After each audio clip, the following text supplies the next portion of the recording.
I think it's valued depending on the person because it affects everybody, like subconsciously or consciously, but it depends on the person's self-esteem if they want to take that to heart and make a physical change. Well, Mike, I feel like valued is kind of a strong term, but I feel like there are maybe subcultures in our society that value this sort of thing, but not every single part of our society values things like plastic surgery. But I feel like there are definitely, like in the video, for instance, people who do. Okay. Probably. I mean, it's like not plastic surgery, but anybody would say that, yeah, why not?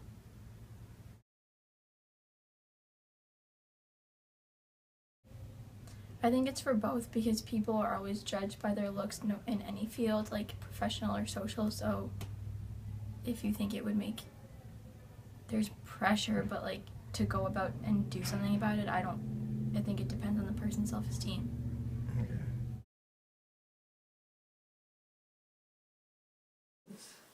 Yeah, I feel like that's a really big thing going on in society right now is like the horrors of magazine pressures. And I feel like it does exist, but I feel like recently, in recent years, there's been a lot more publicity to things like Photoshop and picture editing, and I think that's been really helpful, so I think that's going to go down in the next couple of years, but maybe I'm just optimistic.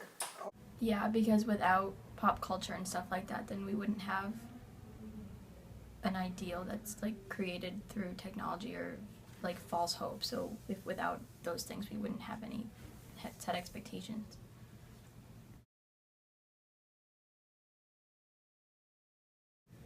Yes, I think so.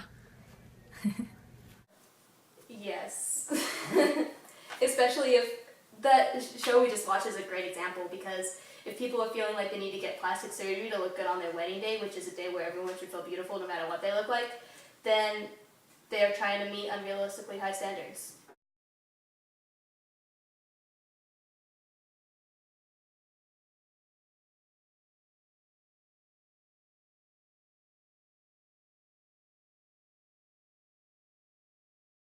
I think I have, like I think most girls have, and I'll tell a story. So, a couple weeks ago it was Little Five weekend, and before a party I was in a room with some guy I don't know, my brother and my boyfriend, and this guy I don't know was like, I need to get laid this weekend.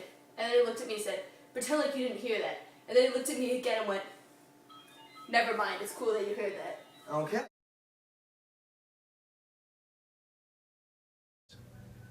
Yeah, depression stems from stuff like this and drastic changes that girls try and take to live up to something that they literally never can.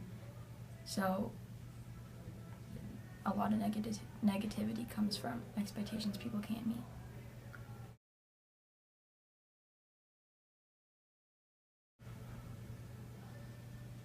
Not deliberately or intentionally, but I think they're everywhere, so you can't really get around it because that's what the media directs. Like it's more common to say how you can improve yourself than how you can feel better about something.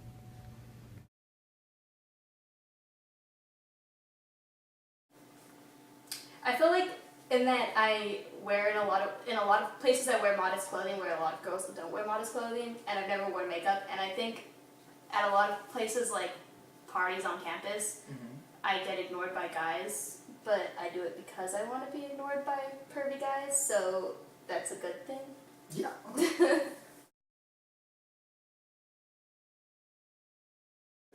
Yes. Okay. That's something I feel strongly about. Yes, I think men use women's sexualization for their own purposes and don't realize that they have obviously other feelings just as much as men do. And I think that comes from like women being secondary to men, because men have the masculinity to say, well, you're like an object or you're a photograph that like I can use to my advantage.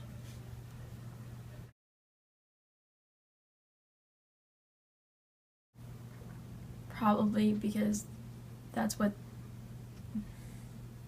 what they would be attracted to in their ideal world. So if it's different in reality, then that's too bad for them, but like that depends on the guy's expectations.